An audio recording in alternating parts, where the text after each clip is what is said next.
Alright, everybody, this is Rob Naylor, joined by Excalibur and Joey Ryan.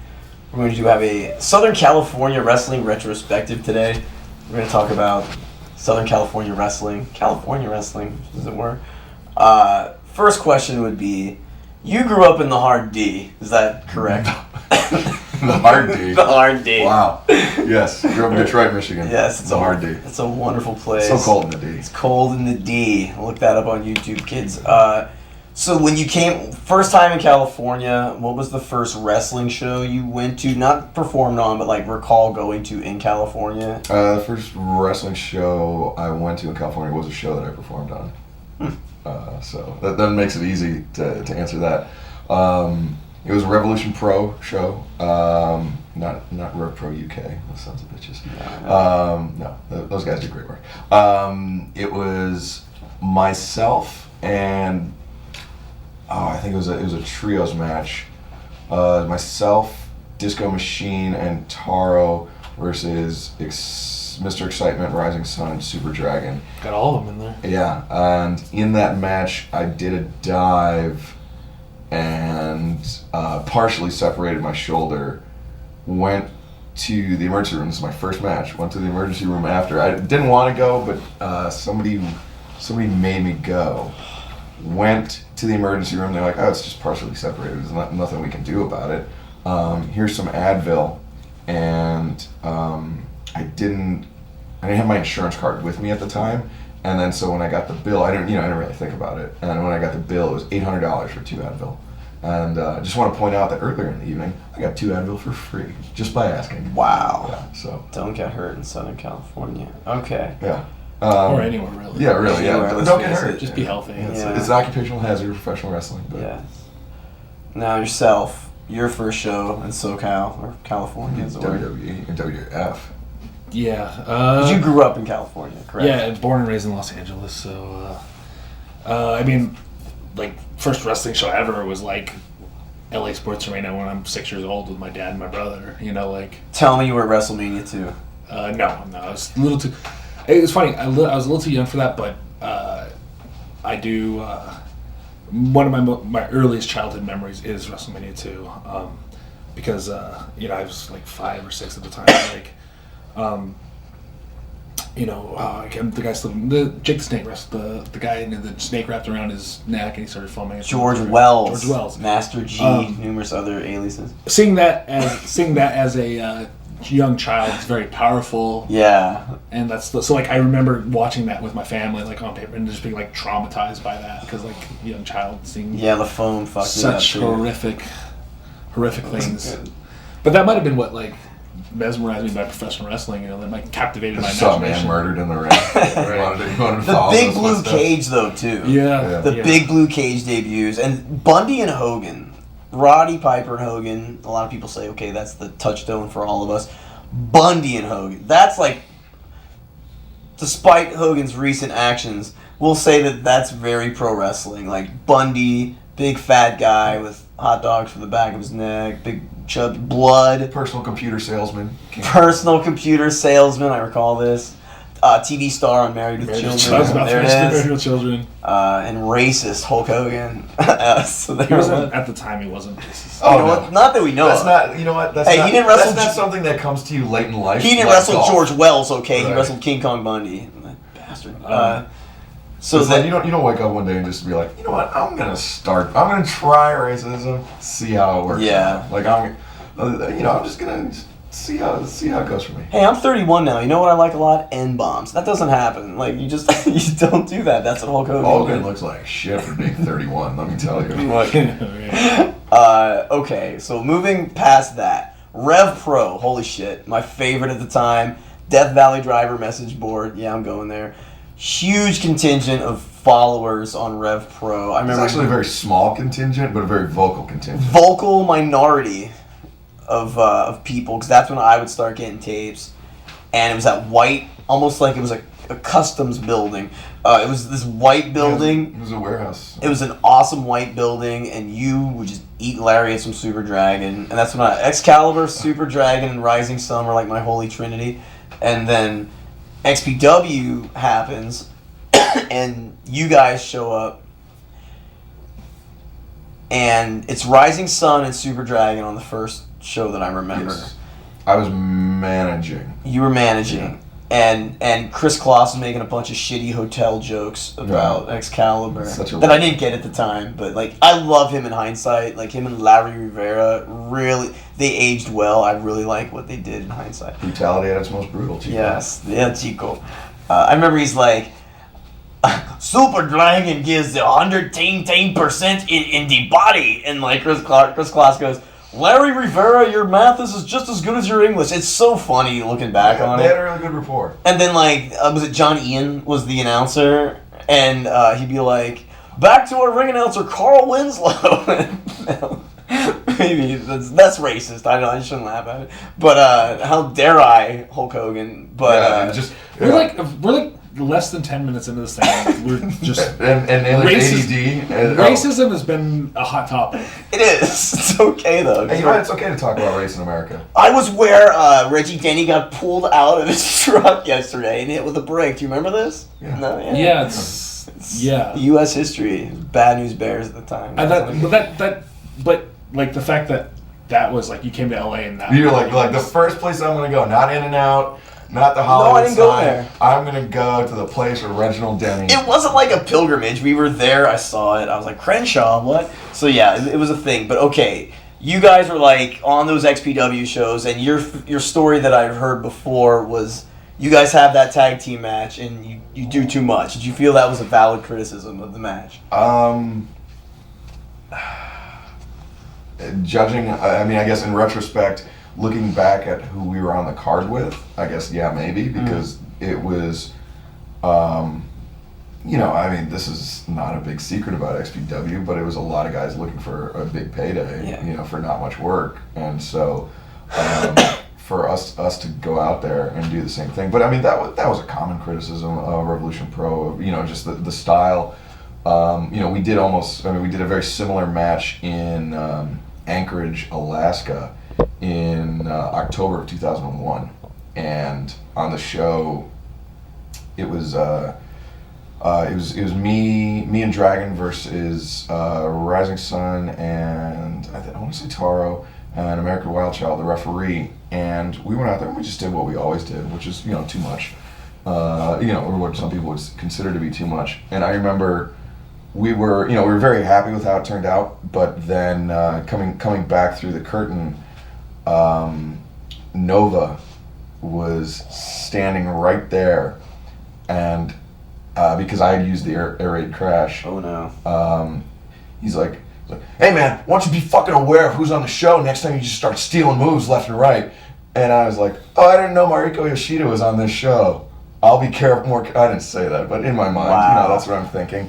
And but I just it was just so like, I mean. But that was so indicative of the mindset, and Joey can actually speak to this, of the UPW mindset of, you know, it's very, very kind of old American style mentality, or, you know, and Rev Pro, we were just kind of like this outlaw band of kids doing whatever we wanted, and it was a lot of fun. It was great for us, and it's, you know, we were wrestling the kind of matches that we wanted to, the kind of matches we enjoyed watching.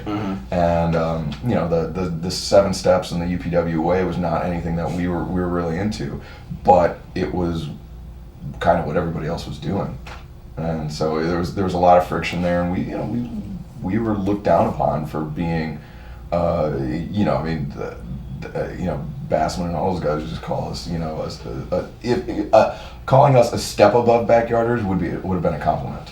Wow.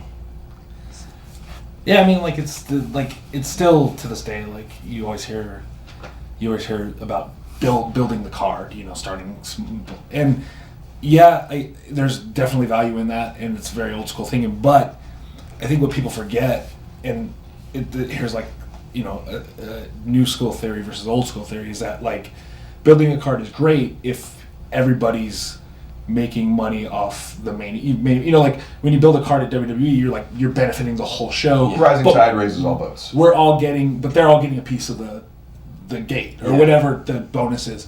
The indies, you're your own brand. So like if you're in the opener and, you know, you don't and you don't, and you hold back, and then you start branding yourself as the guy who does the bare minimum instead of. And then you obviously want to establish yourself as a higher end talent in the indies, so you want to go out and work as hard as you can, which sometimes shows up at the main event, or either not necessarily the main event, but other things on the show. And like I think actually Super Dragon was the first person, because I came from Jesse Hernandez EWF to UPW, and it was very old school mentality to present, hey, we got to build the card if you're in the opener, blah blah blah, this and that. And then one of the very first Rev Pro shows I did. I think it was me and Scott Lost against, I want to say, Mr. Excitement and Taro as like the semi-main event. Super Dragon was in the main event. I forget what his match was, but we were friends. We were like as close as we are actually now, but more of acquaintances then. I said, "Hey, is there anything you want us to like kind of not hold back on?"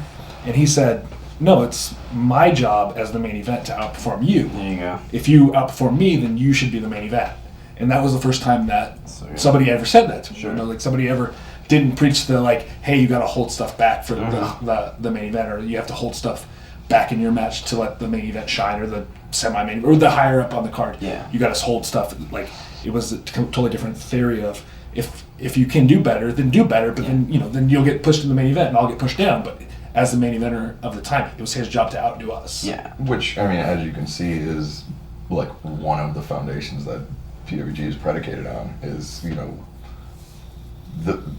the best always. It's like whatever you have to offer, just leave it out there, and then it's up to the guys after you. And how many, and we're jumping around in time, but how many guys have you spoken to that are just like, it's like, I love PWG, but it's also so much pressure. It's like some guys feel like it's the most pressure they've experienced in wrestling, for just in this little tiny building in Reseda. Yet it's like, you have to be aware of what came before you, and you're just in the back listening to how the crowd's reacting to it. And so I can see how that I'm obviously insulated from it, not having being on the different side of the not being an in-ring performer, but I can definitely see how it could it could shake you a little bit, just going out there and having these two British kids doing this insane match, and you're like, oh shit, I'm gonna go follow that. But the difference between PWG and XPW, well, a lot of differences, but the big difference is, rather than someone coming up to you and saying, it's like, well, you guys did all the moves and didn't leave anything for us, is you just have to go out there and do better. Yeah. And that's everybody is kind of pushing each other, and that's great. Like, I don't like the minimalist philosophy of like, don't do that much in the opener, because like, I think a hot opener sets the tone, and I hate when groups have either like ticket sellers or like pre-shows with just people that help set the ring up, and then the actual first impression everyone gets is such a bad first impression, and I don't like that. Like, I remember at NXT, anytime Ricky Steamboat was the main producer, and I respect and love Ricky Steamboat, however, every time I would run the music, and his rule was the babyface always comes out first, because he gets the yeah, and everyone's happy because they see a good guy first, but then the babyface always also has to win.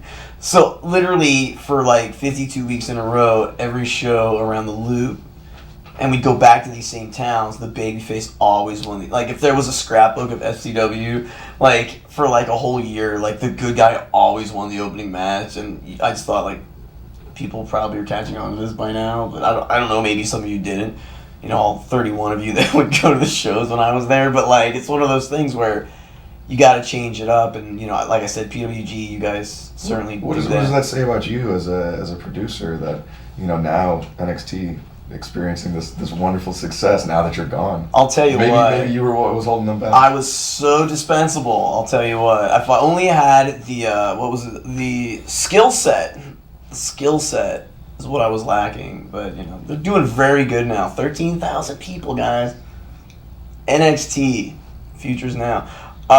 So back to NXT has nothing to do with SoCal Wrestling. Yeah, I know, that's what I was. Not a damn thing. But surprising that Rob just took that moment to start talking about himself. I did. He's what? like, Let's do this. I got this axe to grind. New theme of the DVD: Rob Naylor shoot interview. Rob Naylor gets even. And that was Steamboat. Anyway, back to LA.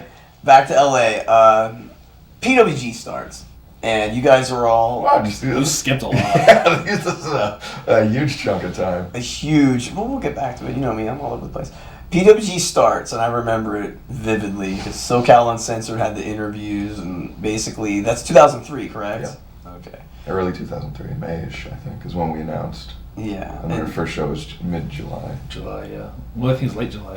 July 26th, I think. Yeah, exact date. There you go. Actually, we're changing the subject now. Okay. Epic. Going back one. We'll just edit that. Epic, okay? Gary Yap, you were part of it. You were part of it as well, correct? You're Office. I was Office. I was an Office. See, I didn't know this. Yeah. Well, educate me. How'd that go? I guess I was technically junior heavyweight booker. Epic kind of spawned off of XPW. Yes, it was. Gary Yap was. He was a fan of XPW. He was sitting in the front row, and he and his wife at the time, and just saw us at XPW and was. I mean, I think there was a lot of people that it was. Kind of revelatory that there was this type of wrestling out there, that there's these guys doing these crazy high spots and head drops and whatever, and he saw that it was so unlike everything else on the rest of the card that he wanted to kind of give it more focus, more prominence, and so Gary was he's a director or animator on the Simpsons. Storyboard artist, that's right. And he just decided to. At first, he was trying to promote wrestling and do that concurrently, but then just gave it up and became a full-time wrestling promoter. But the important thing is, didn't have any sort of funding after he kind of ran through his nest egg. But I mean, that's neither here nor there. But yeah, probably pretty typical. I think that is. I mean, this is a story that's probably universal throughout professional wrestling. Is guys. Biting off a little more than they could chew, and so Gary, I will say that Gary did give me a huge opportunity, to kind of, try to do some, matchmaking, which whether I was successful at it or not, but I think the bigger opportunity he gave me was allowing me to kind of get in front of the camera and be completely unfettered, which. Was both good and bad, because it was bad because I watched some of those promos now and it's just like, oh, it's all. But I mean, anything you did 10, 12 years ago, I'm sure you experienced the same thing. It's a completely different person back then. Yeah. And so I watched the type of stuff that I did and I said back then, and I'm not necessarily proud of much, if not all of it, and probably ashamed of some of it. But what it did is it allowed me to go out there and make those mistakes, and that was really important in part of in my growth as I guess as a wrestling personality, outside of the ring, and that kind of gave me the confidence to be able to do more, and so for all the all of the downsides or all the bad things to spin out of Epic, it really helped me a lot in terms of that, building that type of confidence. And I think you had probably some similar experiences with the vignettes and stuff. I mean, just it was taking you out of your comfort zone. Yeah, I can't really knock Gary too much. I mean, as much as everyone else. I mean, I can't really knock Gary at all. He was like the first person to give me like a prominent role in that. Like, I mean, you were basically number 2. Yeah, and I wasn't just like opening match guy, or I wasn't just like, or UPW, it just wasn't like cruiserweight, extra, like cruiserweight number 4 or whatever in the UPW roster. It was he actually gave me like a character, and he gave me like promo time and things like that, and some pretty big matches and things like that. So I can't really knock Gary because he like believed in me. He was the first person to like say, hey, like I want you to go show your character and be this guy and do your thing, and yeah, so I don't think a lot of the mistakes that Gary made, in terms of promoting Epic and that sort of thing, I don't think any of them are really unique to Gary.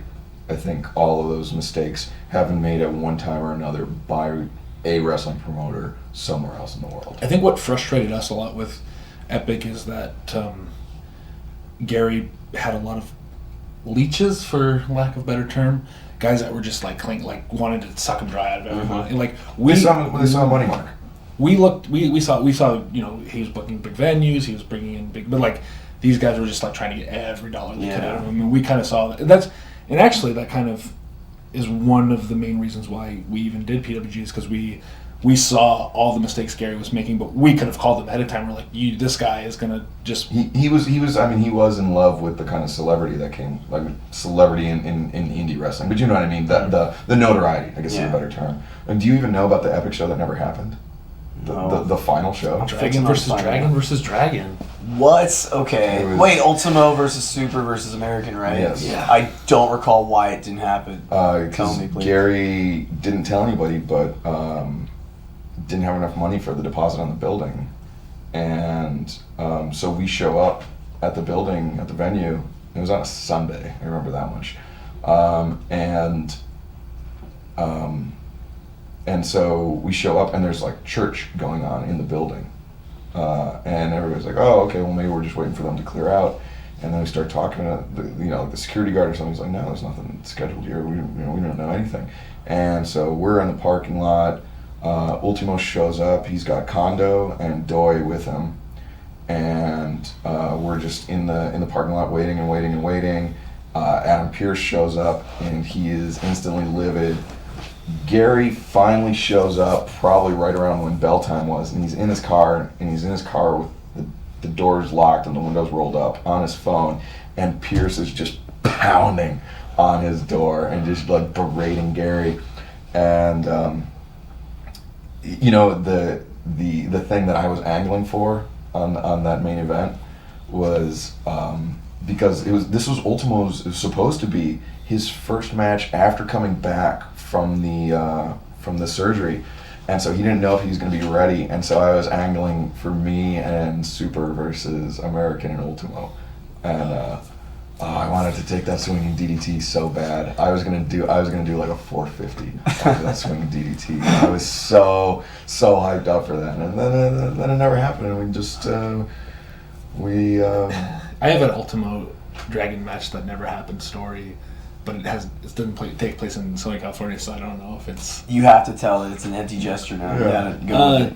It was supposed to be. It was when me and Carl Anderson were the NWA World Tag Team Champions, and the match was booked in Texas, in Houston, in like a bullfighting rink. It was me and Carl Anderson against TJ Perkins and Ultimo Dragon, and Ultimo Dragon got there, and he was super motivated. It was like I'm used to like those guys just coming to me and like, like you do your guys' thing and I'll come in with it. Like, but he was like, no, he was like calling stuff. Like he was so into it, so I was kind of psyched up that we were gonna wrestle him. But like at the time, me and Carl Anderson were doing like the Real American Heroes, and we were doing like the pro-American anti-Mexican thing and racism again,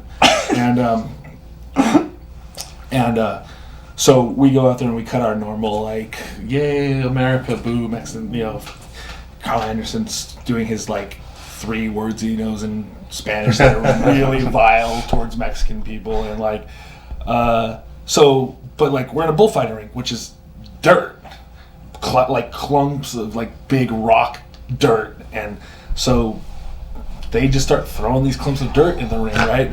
And so there's like no, like security's not doing anything, and like there's no guardrails, and they're just pelting us with these, like the referee got hit in the head with a big, like, I think he got knocked out or something, I don't know.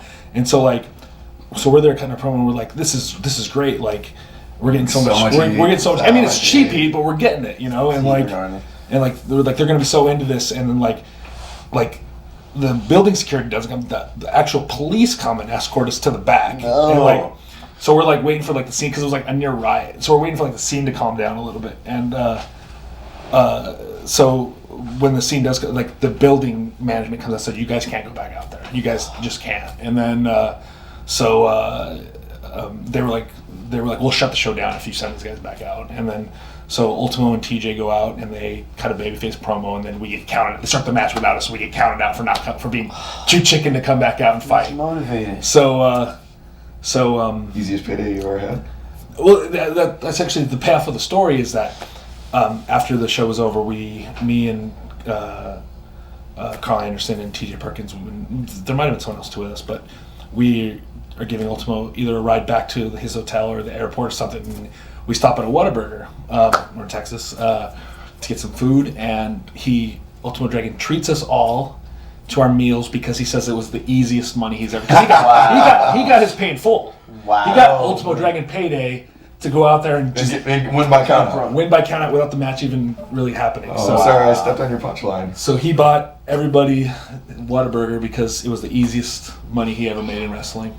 Heat in Texas. Damn. Near Riot. Didn't get my Ultimo Dragon match. Kind of did. Yeah. I mean, the bell rang and we got counted out. So if technically, if I had a listing of Joey Ryan matches, I could say Ultimo Dragon. I've been in a match. But you're a young wrestler, excited. He's my. And then he was so motivated too, and it was it killed me a little bit inside, but it's fine. I'm sure I'll wrestle him again. It's entirely possible. Let's face it. With your career path. Yeah, right. That was highlights, 2007. Highlights from Epic in the ring. I like their matchmaking. They had ECW died. CZW was kind of coming in. They kind of did hardcore stuff. They had some older names, we won't name them, but names that were kind of. No, we'll name them. They were kind of just taking paydays, and then the young, hungry SoCal talent. What were some of your? I remember there was a match. I think it was it Spanky and Danielson against Samoa Joe and Dragon. Yeah. Sick. I just remember Spanky just bumping like a maniac and it being very, very good. We were actually reminiscing about this on the car ride over here. New Jack played a very, very prominent role in Epic, and New Jack made somebody cry at Epic. Yeah, made an opponent cry. Made an opponent, not like a child or no. He didn't do it emotionally. A grown man cry. And in retrospect, watching those matches and knowing what I know now about New Jack, that was he committed simple assault. He could have been charged. Yeah. With, I feel like that might be a theme of a lot of his matches. It's recurring. Because I was just thinking of 5 different. Yeah, there's some red flags that come up, and fool me once, shame on you. Fool me twice, it's 20 to life. I don't know. New Jack. I remember there was a match actually at the American Legion Post in Reseda, California, and it was I think it was a 6 or an 8-man match, and it was myself, who even knows, myself, Disco Machine, and a couple other guys, and we were wrestling Little Cholo and somebody else, and we had this idea, and it's what if everybody goes for a dive and misses it? And we're like, oh, actually, that's pretty interesting. It's like somebody moves out of the way or, something like that. And the thing I didn't factor in was that I was the last guy to go. And my go-to was a tope suicida or tope con hello. Mm-hmm. And somebody had already done that. So I'm like, well, fuck, what am I going to do? So the only time in my life I've ever done a springboard, somehow got it, feet right on the top rope, and I just do a leaping front flip and just die. Crash and burn.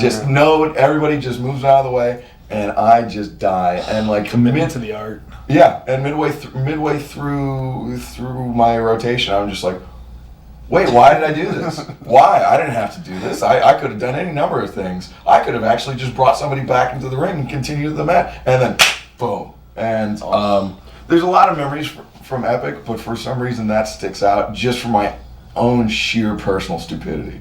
And that I was so willing to do something so just dumb. That kind of reminds me of a tweet I posted last night, which by the time anyone watches it won't have been posted last night, but somebody posted a GIF of a GIF. I think it's a GIF. GIF. I've heard GIF. The guy that if you want me to, please do some inside baseball. Please. The guy that created the graphic interchange format says it's actually GIF, but the thing is, he's like I'll always pronounce it as GIF.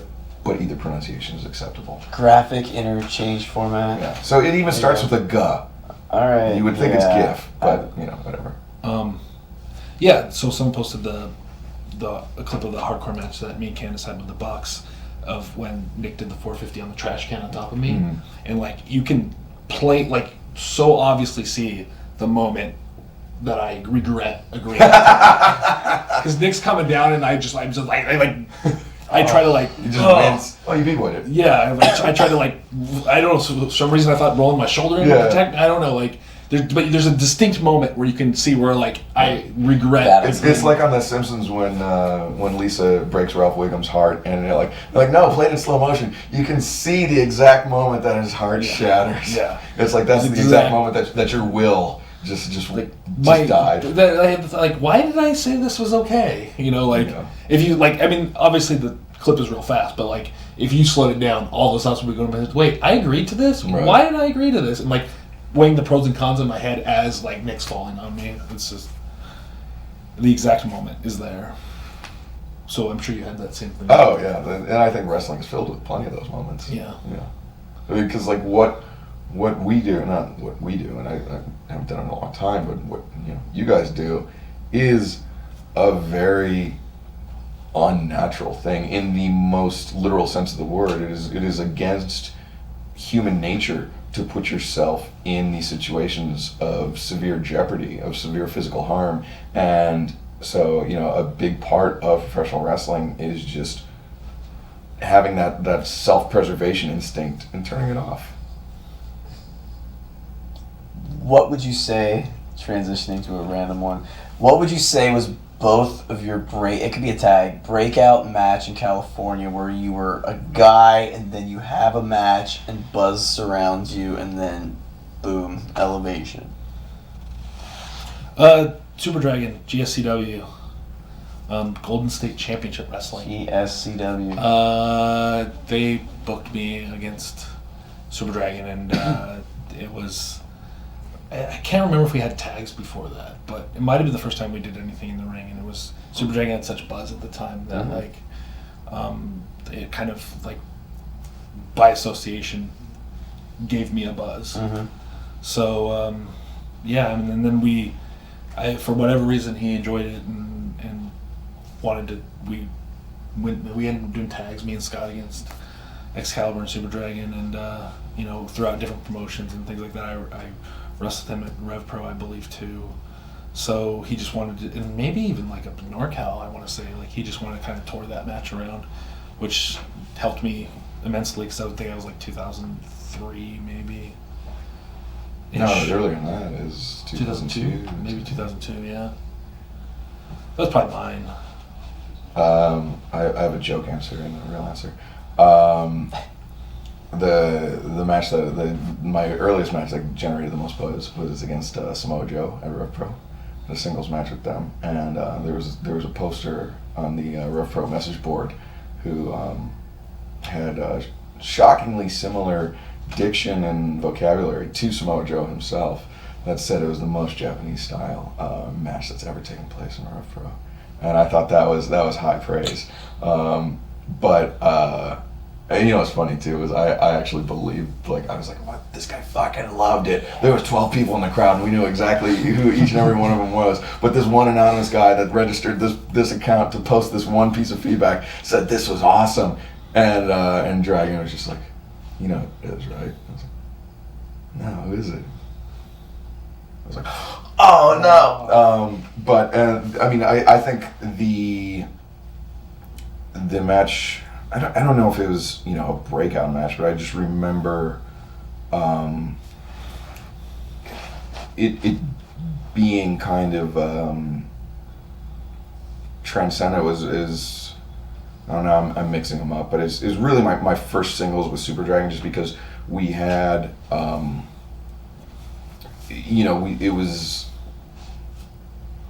we just went out there and beat the shit out of each other in a way that you can only do if you're actually friends with somebody, and it's a universal thing where you just push each other harder if you're friends with somebody. If you meet the guy for the first time, whatever, but it's like if you're actually really, really good friends with somebody, you will push each other beyond what you thought you were kind of capable of, and that was, for me.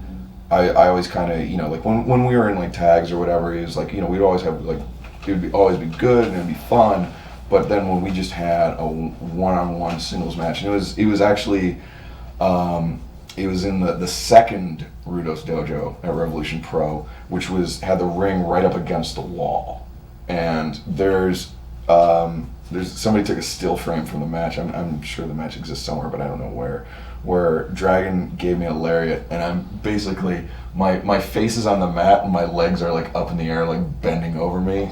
And it was painful, and it was horrible in a lot of ways, but it was great in a lot of ways because it actually that's when I was like, oh, holy shit, this is what I've wanted to do. And it was kind of when I realized, like, oh, you know what, we're doing it, and this is great. And I was really happy. Common denominator, Super Dragon. You think of so many people in SoCal that had that match with Super Dragon that everyone sought out. Jardy France and Bobby Quance against B-Boy and Super Dragon from GSCW, I believe. Sounds about right, there was like a 450 shooting star at the same time. There was actually they did that match in NorCal too, in APW. Okay, times. could be APW as well, but like.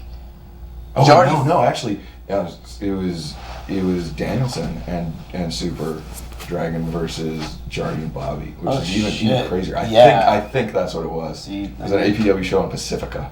I need to seek it out immediately. Bobby Quance was really good. That was right around the time Paul London was breaking out on the East Coast, at least as far as I knew Bobby Quance, and then Bobby Quance was on the West Coast, and I thought even Bobby Quance at that rate was better, and Paul London was amazing at the time. I thought Bobby Quance was better and maybe had more potential. What were your thoughts on Bobby Quance? And when the first time I saw him wrestle, I was just shocked, and because I had never met anyone with such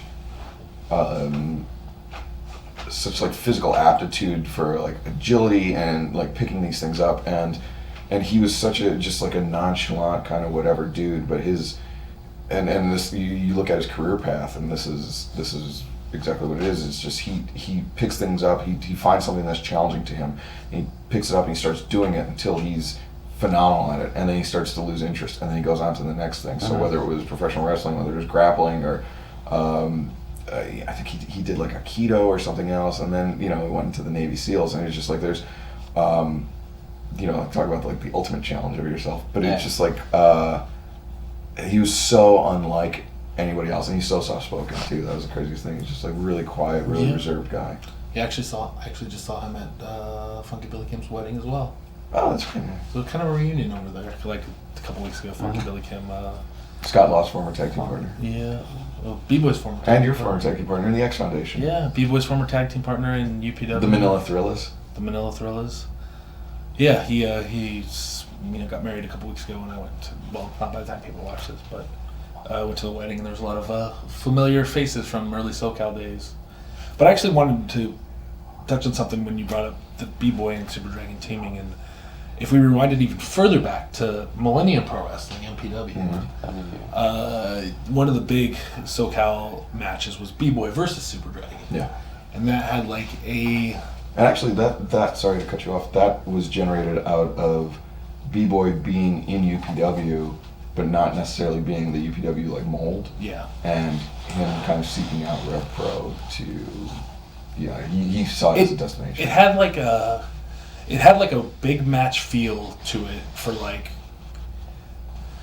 I don't even like, cause it almost felt like turf wars a little bit. Like, yeah, like that's a good way to put it. The UPW crowd came to support B-Boy, and the Rev Pro crowd came, but it was taking place at neutral. So it didn't feel like like if it happened at UPW, it would feel very like UPW, booked B-Boy's favor. If it happened at Rev Pro, would be booked very Super Dragon. So it was kind of like that mystery. Is like, how are they going to book it? Because it's a third party. Yeah. And it wasn't even like a rubber match either, because they had a bunch of like singles prior to that and stuff. But for some reason, that felt like it felt huge. It was like, and I remember because I went to that show. I wasn't even booked on that show. It was when I was trying to travel around, like meeting promo. Hey, like I wrestle too, but like I went to watch the show just I'm trying to get on shows. But I remember that match just having like such like a. I wouldn't even like it'd be. I want to say it'd be like a like a Ring of Honor versus Evolve kind of feel, like, you know, if it happened nowadays. Like. But Ring of Honor versus Evolve taking place in CZW. Yeah. So, like, it's just... Yeah. So, like, I don't know, just, you know, and then, so, like, B-Boy and Super Dragon, that's kind of when they became, like, the gods of SoCal wrestling. And then that's when, like, they would team and wrestle Jardy and Bobby Quance, who were, like, the gods of NorCal wrestling, and try to create another turf war kind of thing there, which brought you to that match that you remember. And here's another MPW question. First MPW match I remember, it could have been before or after, you guys probably know. Super Dragon Low Key. Was that MPW, correct? Yeah, they brought Low Key out there. And that was a very interesting interesting match. That was... Shockingly enough, I remember hearing the story of Low Key not wanting to put Super Dragon over, which stop it. No. Contrary to what you've heard about Low Key. Come on. The funny thing was that young Low Key still felt like he had to offer excuses as to why he didn't want to put somebody over. So he's like, he's like, I don't know who you are. You could be a backyarder or something. And what would that do for my reputation? And Dragon was like, why would somebody fly you all the way across the country and and obviously not a backyard setting to have you lose this match, and it was just it was so bad. I think they did a 20-minute draw in the main event. Didn't they knock each other out? Didn't they jump off the top rope and yes, collapse? Yes. I remember this now. I remember when I was there when that was called, and I just looked incredulous. Like, what can you say? And at this point in the world, the internet was much smaller. Like, as far as it didn't seem like it though. I just remember so many people talking, like small minority. Word of mouth and tape. This was before Ruckus was doing back handsprings down a dirt hill. Yes. This might have been before that. You know what I mean? Like now with social media and YouTube and stuff like that, like people see clips of that right away. Yeah. Like DVDs get released and they get, they're streaming. Sure. People see it instantly. So easy and accessible. iPay-per-views are just so, like, you know what I mean? Like, people see that stuff right away. It happened at NPW then, and then people talked about it and you heard about it. And then, like, the tape, the VCR, VHS. The legend arrived before the actual proof. Yeah, and then people talked about it on message boards, not on Twitter. There was no pictures with their phones or anything. Like, it was just word of mouth at the time. No phones. I recall that very vividly. Cause I'm like low-key nut hugger at the time, and like I remember my friend Wes, like huge Super Dragon guy. So it's like, oh man, they're gonna go, and then it was like a draw, and it's like that's the ending, and then the rumors were all like, well, here's what happened, and like so I remember everyone bitching and moaning about it. I was like, oh, sure it's not true, and then like 800 more times it happened over the years, and I was like, fucking low-key, but yeah.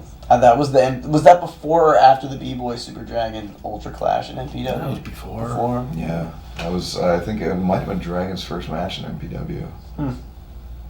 Maybe. Let's talk about TARO. I love Ultra TARO. What a good Junior. Ultra TARO Junior.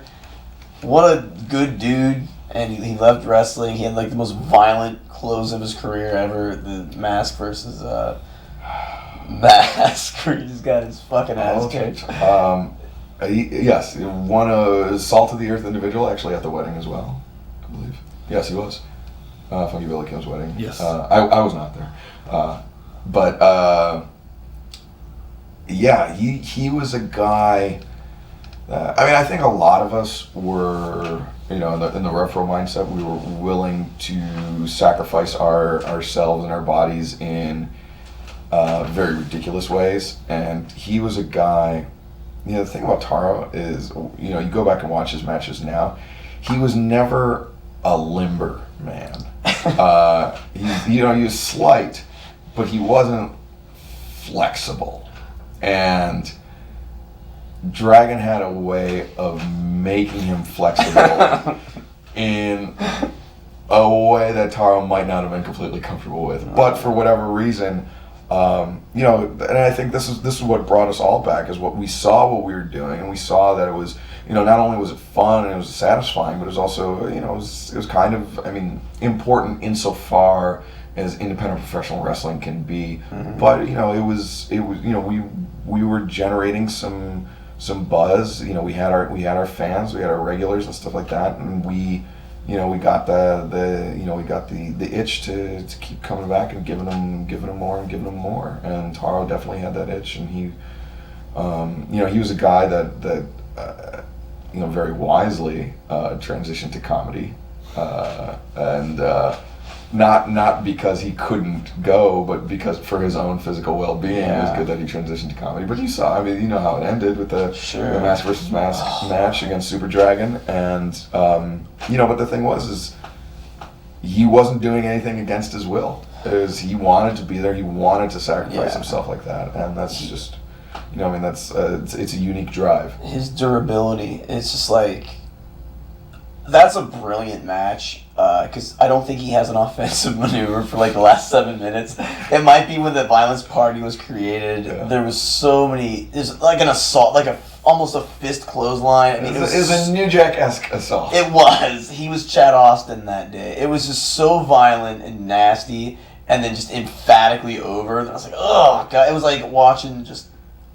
Tidbit about Ultra Taro, had the absolute stiffest palm strikes you can imagine. For some reason, would just like it was like when you're trying, like in the kung fu movies when they're trying to like drive the brain up to the nose or the nose of the brain.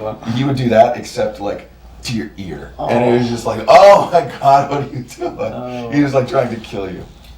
And that like what you mentioned earlier about Super Dragon, like. Maybe taking liberties with people, and back and forth. I mean, he would take a beating. Oh yeah, I would kick the shit out of him. But that's how his legend got built about him, like people like being stiff or unsafe or whatever. But he, like he wouldn't, he definitely like you said when he's his friends and like, but he'll take it too, like it'll just. But it did help his legend, and he took a neck breaker from you like off the top, right, and like twice, yeah, and actually 3 times if you count the one through the table. Yeah.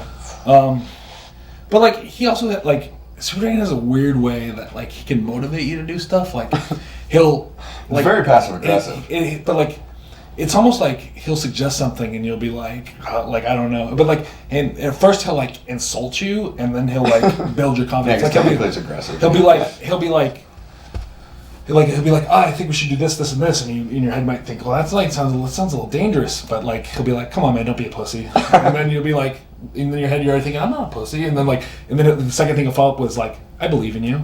And they'll build your confidence right back. Like he like totally like rips your confidence and then builds it right back up and like. Yeah, I can do it. Let's do it. Like he has this weird way of talking you into things. You taking the Psycho Driver with the guardrail, one of the most violent things. Like, talk about that moment in life. Alternate ending to that match. This was the like we mentioned earlier. Like I had the match with Super Dragon at GSCW, and we did it other places. And then when we started PWG, we decided to bring the rivalry back, which led to the Guerrilla Warfare match and the Iron Man match. The first Guerrilla Warfare match. Yes. Yeah. But it was like we just beat each other up because at this point we're friends, and like that's what friends do in wrestling. But if you watch that match, he was going to give the original finish was, and this might be the first time that we've ever. I mean, obviously he doesn't discuss it because he doesn't talk. The first time that I've ever discussed the fact that it was an alternate ending is that he sets up a guardrail in between the middle and top rope, and he was going to give me like I guess the more safer one, the pump handle Psycho Driver, but like he would be standing on it and I would go and like we would kind of crash together through it. But as he lifts me up, my legs clip the top rope. So he can only get me like halfway up, and then it's kind of like a shit looking thing. I mean, it's still got to react, whatever, but it's just not a finish. Sure. So like we're like, so improvising. Like I'm just selling now because I took that move, and so his improvisation was to get another guardrail, throw it in the ring, and give me the Psycho Driver on that, which was fine because it's a movie he does all the time, and he knows how to protect you on it. But if you watch it and I don't know. I don't know if you can buy the DVD still, but some people might have it, or it might be on the best of that Super Dragon released. The most painful thing is that, like, so I'm selling, so I'm like kind of making my way to all fours or whatever, and when he throws this guardrail down, do you remember this? When he throws this guardrail down, because like it has like the legs, the feet, the feet on it that like it like totally smashes my finger. No. So you see me like crawling, and you see him throw it down, and it smashes. You see me instantly like grab my hand, no. and then he picks me like whatever. Like I'm like it's just immense pain. What like my fingers like my fingernails are already like purple like, and so he gives me this, and like I take it 1, 2, 3, and you just see me like roll over, and like I'm just clutching my hand because it hurts so badly. But yeah, so that's the Psycho Driver on the. Then you had the brawl all over the building where you took it off the fucking stage. Yeah, that was actually a few years. That was a few years later. Because years later, we went from we had the match at the title tournament, which led to maybe a tag in there. I think there was actually a tag where it was random enough. It was Super Dragon, Adam Pearce, and Colt Cabana versus me, Frankie Kazarian, and CM Punk. Yes. Which was led to the Super Dragon Me Guerrilla Warfare match. And then I don't know if we did anything until we did the Iron Man, which like we even talked about the Iron Man today because someone brought it up. It was like, it's like we like, could we even do that now? Like if we even wanted it, because we went overtime. Remember, we went like 70 minutes, and like we were just thinking like, we're like, well, maybe we could, but like we're a lot older now than we were then. That was over 10 years ago. Yes, it was.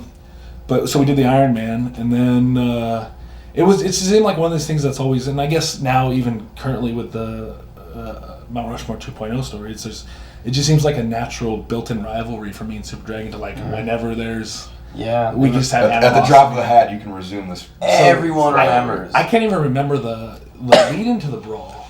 Because that brawl was like 2008 maybe. I don't think there was anything leading to it. I think he just jumped you. It just happened, you know. No, but it was so violent. Like so many of my thoughts of you and Super Dragons, like violent, like fucking you up. Like that was a crazy bomb. I just remember that vividly.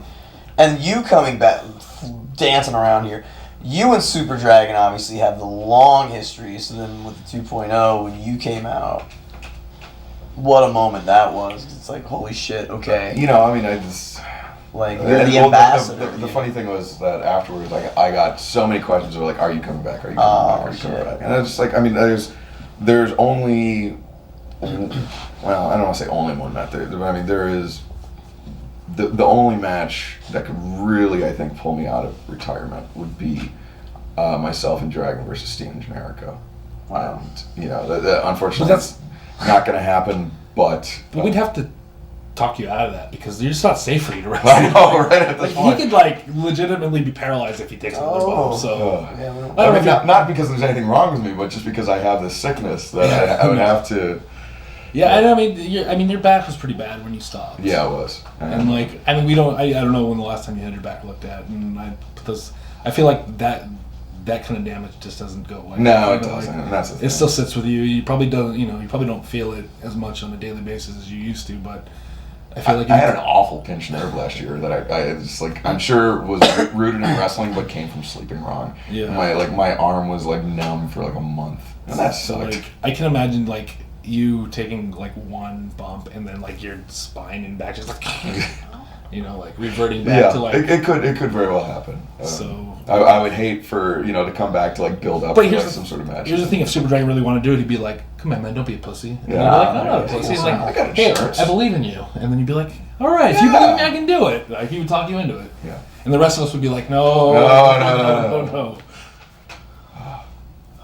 Can we put a pin in this right here? Because I have to pee so bad. I'm so sorry.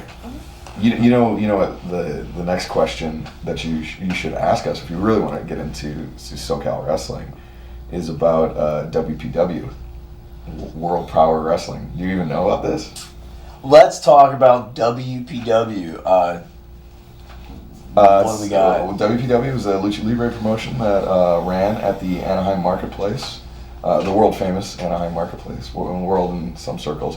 But the interesting thing about WPW is by the time that you and I were wrestling there, they were drawing like 50 people, and like it was on a good day. Yeah, it was. I mean, this is the only place that I wrestled that I've been paid in food. and it wasn't even it wasn't even the promoter's right. food. Yeah. It was like just like the guy at the torta stand was like getting rid of stuff, and like so we got that. But back in its heyday in the late '90s, WPW was drawing over 1,000 people, and they would have like Mil Mascaros one weekend, Santo the next, and they would have all these huge lucha guys, and Mike Modest and Donovan Morgan were working down there, and they were doing like their Border Patrol gimmick. John Cena worked at WPW. Yeah, John the Cena prototype. when he was doing UPW as the prototype. Actually, there was, I guess, this tangentially related to SoCal, but remember when Cena did, you were probably around UPW at the time, when he did like, there was like a Discovery Channel special or It's something. amazing, the promo he cut.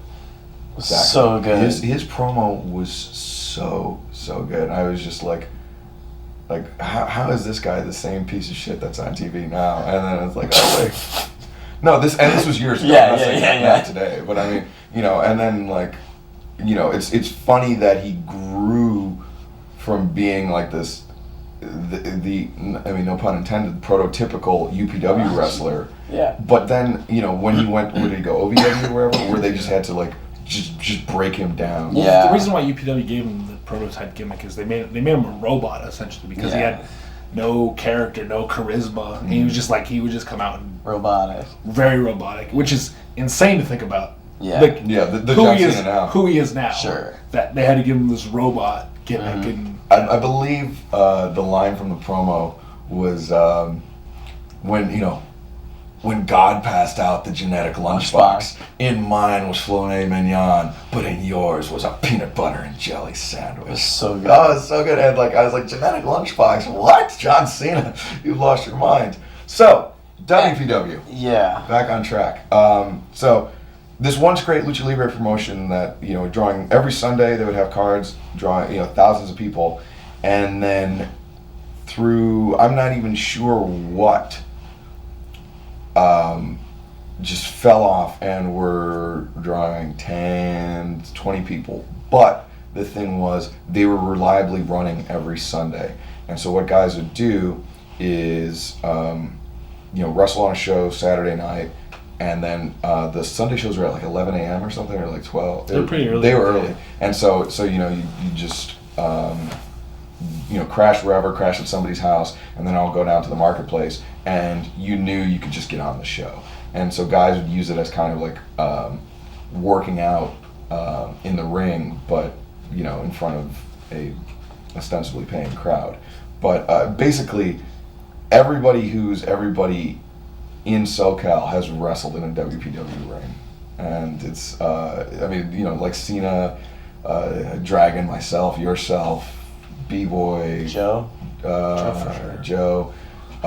It was, the other thing too is UPW guys for a long time, I think were, Rocky Romero, Ricky Reyes, TJ Perkins, WPW regulars, but I think UPW guys for a while were barred from working at RevPro, or there was at least very heavily frowned upon, and so they would just go and have RevPro style matches at WPW.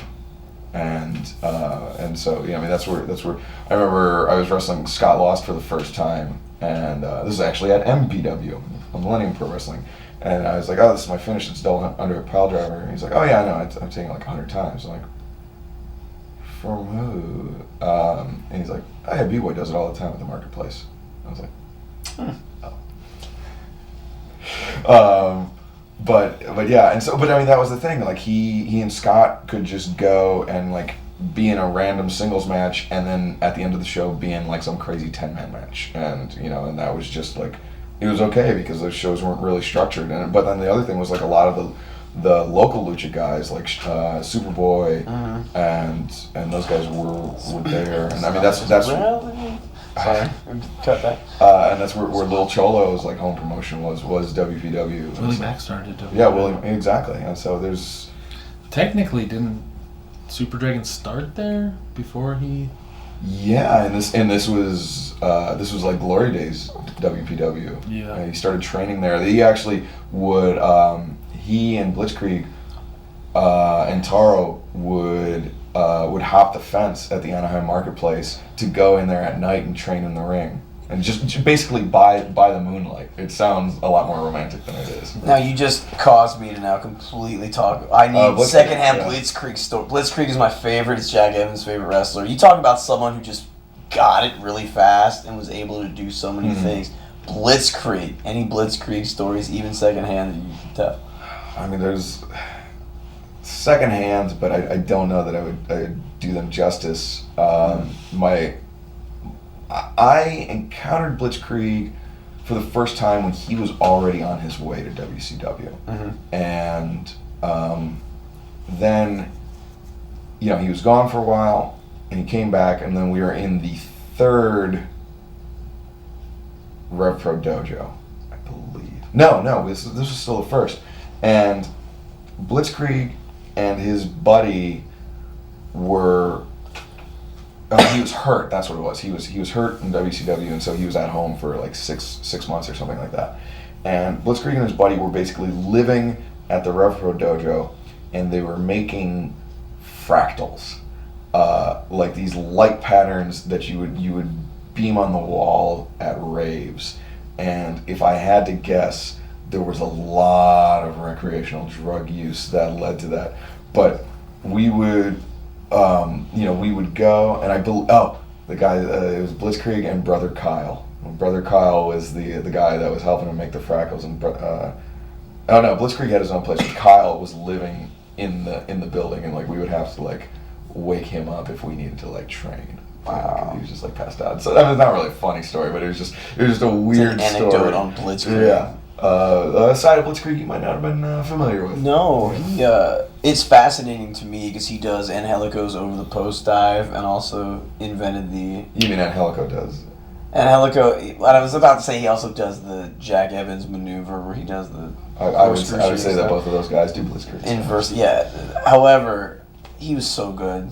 Like, yeah, he's another guy that was insanely physically gifted, and I mean, really a generation before.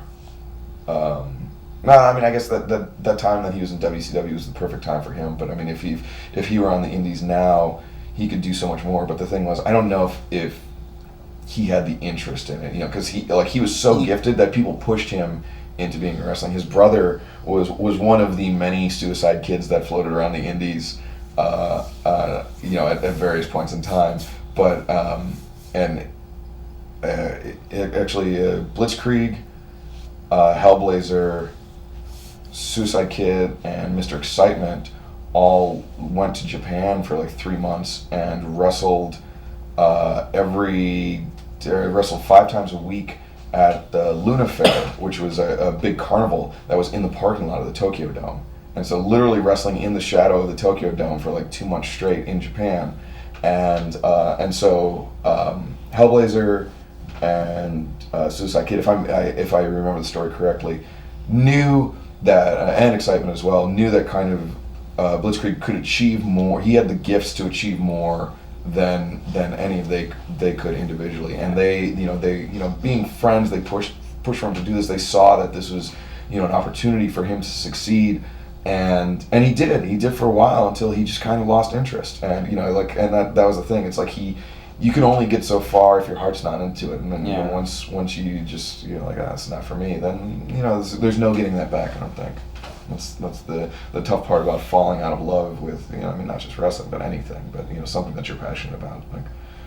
And then it's not the same, and especially if people are pushing you to do it, then you feel pressed upon, and then that almost accelerates the decline. Mm-hmm. Another random one. Thoughts? I always hear that Tango and Cash weekend was fucking crazy. Any thoughts or stories, first or second hand? Tango and Cash weekend. So long ago. I know, 2003. Yeah. No, right beginning of 2004. That was the first time I met Chris Hero. Chris Hero told me the story. I'm wearing a Chris Hero shirt now. I feel like an asshole. A nice shirt. It was so hot in the building tonight when I got backstage. This was the only dry shirt that was around, and so I just grabbed it and put it on because my shirt it looked like spring break at a wet t-shirt contest. I was sweating so much tonight. but yeah, that's when I met Hero. He teamed with Punk. Punk I had met previously when he actually came in for that crazy 6-man match, and met Homicide for the first time. Met the Briscoes I met them previously at Are You Adequately Prepared to Rock? But it was so crazy because it was, the PWG you could see has a flair for big tournaments and for unlikely pairings, and that was really, it was SoCal, it was NorCal with the Tomasellis, it was East Coast, it was Midwest, it was really kind of all over the place, and I don't remember too much crazy stuff happening other than Punk being upset because the Tomasellis called themselves, is it the Iron City Saints or something like that?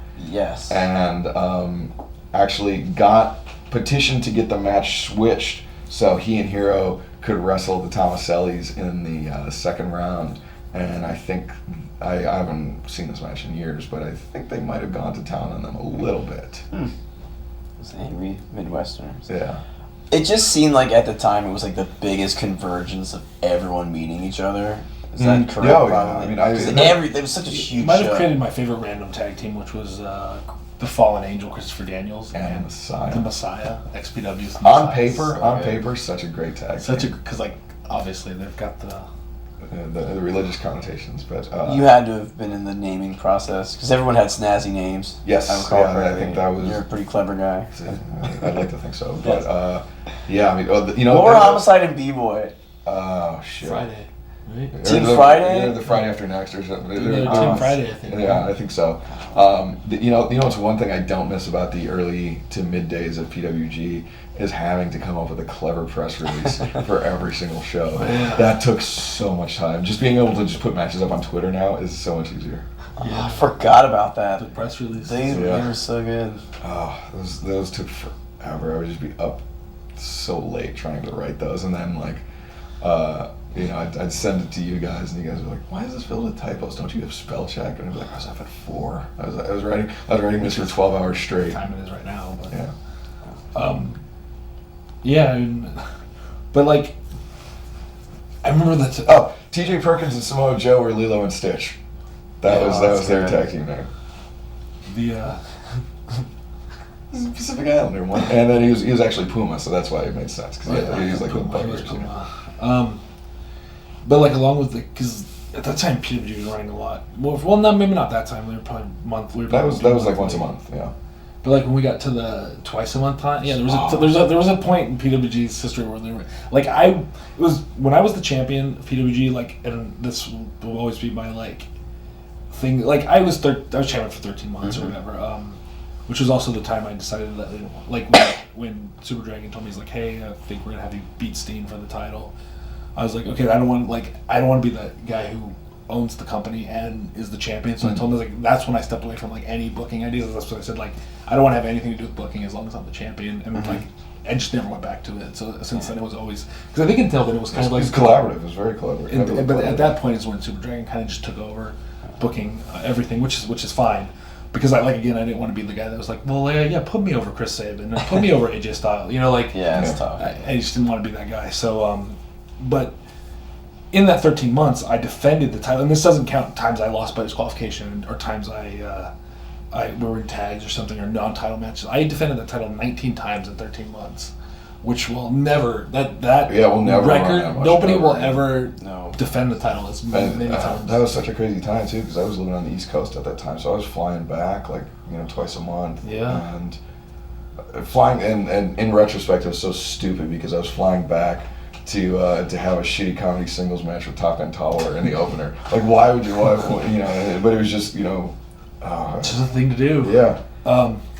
But I was going to say, speaking of clever press releases, that's when the time we were trying to come up with clever show names all the time. Mm-hmm. Now they're a little more fewer and far between, and stuff is Well, and the other thing too is I think people have kind of co-opted the clever show name thing, But now we have a lot of annual stuff now where it's the same. And plus we're only running 10 times a year, so there's 6 annuals, and then that leaves room for 4 shows that we have to come up with names for. But I just remember some of the emails, the group emails would go back and forth about show name ideas. It's right, yeah. Back for so many.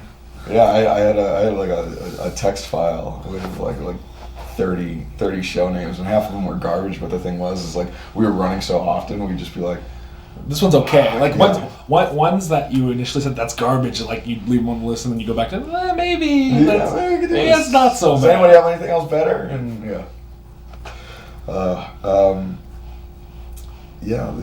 early days. I'd like to know like the failed names that weren't like the one to this day that I still get the most grief over was the Ernest P. Worrell Memorial, because it was right after Jim Varney had died. Sure. And so I thought it was fitting, but the PWG Brain Trust, which at the time was Super Dragon and Kevin Steen, were like, it should have been Ernest comes to PWG. Ernest goes to PWG, and I was just like, no, but he died, so he can't go anywhere. And like, it doesn't matter. It doesn't have to make sense. And so like, for some reason, I'm clinging on to this dumb logic. Where really, I mean, it's no logic need apply, but yeah. And Kevin brought that up to me not within the last like 16 months, I would say. And yeah, and he's like, how come you never did that? How come you did Ernest P. Worrell Memorial? Nobody knows who Ernest P. Worrell is. I'm like, everybody knows who Ernest P. Worrell is. But if you said Ernest goes to PWG, then they would get it. I'm still hanging on to my Married with Children one I wanted for years. Oh shit. Oh. Well, no. I wanted a PWG, and nobody gets it unless I say them, which is probably why it never got Married used. with Children. I wanted a PWG show to be called Him. Yes! Right? That's great. That's PWG presents Him. Wow. That was such a classic. It's so good. It'll never happen. I also wanted to name a PWG show Synchronized Swatches, after Parker Lewis Can't Lose. Wow! Oh my God, you're a Fox Sunday Night guy from there. He wasn't a fan of Parker Lewis, so it never happened. Didn't mind Parker Lewis. You told me. I distinctly remember you like, I didn't like that show, and that's why you didn't want to use it. That could be true. Herman's Head, though, right? Yeah, Herman's Head, great show. Corin Nemec, I believe, was the villain in The Stand. He started out as the good guy and then slowly transitioned to the dark side. Do you remember Sherman Oaks? Yeah, it was on TV show? Showtime. Yeah. It was. Boom! You can't even Google that and find it. Like, I remember. It's before the time of search engine optimization, so. Yeah. Look, I didn't even believe it really existed until recently. I found a couple people who remember Sherman Oaks. Anyway, we were close to Sherman Oaks tonight. I saw it today and had to reference it. Okay. After we drove by the Reggie Denny place. Those are your two things. Like, yeah. I want to go by Reginald Denny, the place where he got beat, and Sherman Oaks. Sherman Oaks, because I slightly remember a television show when I was younger. And then, of course, very touristy, like popping for Mulholland and thinking of a Tom Petty song, and that's like, that was my. No, I thought you meant the David Lynch movie. No. We were on the Walk of Fame last night. It was amazing, yes. It was amazing, really? Yeah. Is that what for me, little kid from Pennsylvania. It's a very filthy street. It's a dirty street that I laid on. What's that? You from Shamokin? Shamokin, Pennsylvania. It's a wonderful place to visit. Hulk Hogan would love it there. So, here we go. How about the backstage vignettes?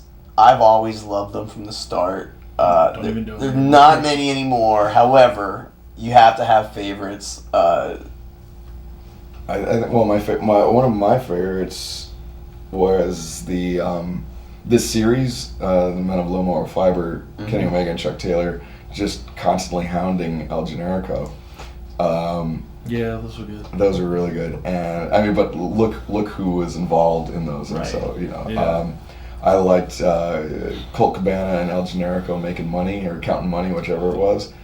That was a lot of fun. Rick Knox shoot interview. And actually I was going to lead to my personal favorite was the first Joey Ryan shoot interview.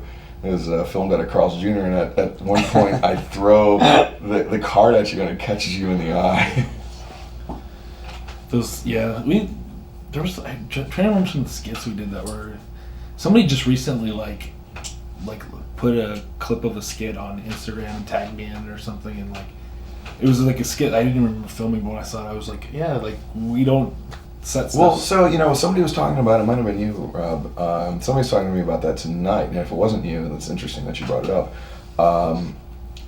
The biggest difference is at the time, it seemed like we had so much more time, and like just the logistics of getting how many ever hundred of people into the building tonight, getting them through security, getting them through pat downs, and even before that, setting up the show, getting the logistics of having there's 22 flights this weekend.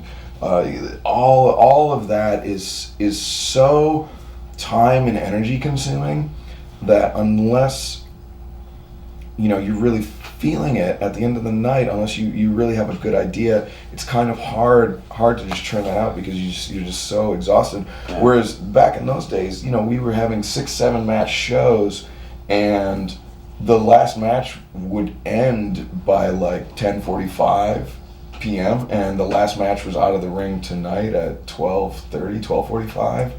And it doesn't sound like 2 hours doesn't sound like that much of a difference, but it's just it really is. I feel like when you said if you have a good idea, it might be a go, which we do now. But like back then, it'd be like we'd all just sit down and we'd have like a live brainstorm. Like we should film promos. What should we film? And we'd all sit there pitching ideas. And like we don't have that time. Yeah, that's true. To like sit down. Well, the other thing too is we're so separate from one another at the shows the way they're produced now. At the time we weren't doing live commentary, so we were all and we didn't have a monitor in the back, so we were just literally in the dressing room for 2.5 hours together with nothing to do other than bullshit about doing promos and like pitching ideas, and then maybe Cabana walks by or Generico or whoever walks by and pitches an idea of their own. Whereas now I'm on the stage for the entire show. You're either in the ring or up on stage with me or somewhere and then Dragon is all over the building, and it's very rare for the three of us to be in one place and have I was going to say 20, but have 5 minutes where we're uninterrupted. That we could just talk and brainstorm. That's such a rare thing now because as PWG has grown and changed, despite the fact that we're in the same building and we're still the same three dudes more or less. The responsibilities that we have on the days of show, it just pull us in so many different directions that it is really tough to do that. And it's not to say that we're the only ones that can come up with promo ideas. If somebody came to us and was just like, oh hey, this is great. Yes, why not? Here's the camera, here's the cameraman. Go for it. But it's something that I think the generation of guys that are in PWG now may not necessarily have been familiar with the kind of the tongue-in-cheek PWG days. They're, probably like, 08 and on, 07 and on, where, like before that was really the time where we were really poking fun at, not just wrestling in general, but ourselves. And, it was a different time. And, like what you mentioned earlier about why the show names aren't, maybe because like at a time PWG was kind of known for like good wrestling and comedy. It was funny. Yeah. There was a lot of comedy, and like I think PWG's evolved into like the best wrestling, and wrestling has taken the forefront, and the comedy has taken a backseat, despite what Jim Cornette might say. The comedy has taken a backseat to the wrestling, because now the wrestling is what sells the product instead of like. And I mean, we use the comedy to differentiate ourselves at first. Right, and like back then it was like the shows were a lot more like local guys who were good and capable, but they weren't the best wrestlers in the world. And now it's really hard to have PWG really does just focus on the best wrestling in the world, and I'm bringing the best wrestlers in, and so it's that. The identity is kind of taking a shift, but I think you have to if you're a company for what are we now, 12, 13 years? 12, yeah. Just we're going into our 13th year. I think if you can't just be the same. You have to grow. And the other thing too is that the bar for comedy is much higher than it was 12 years ago.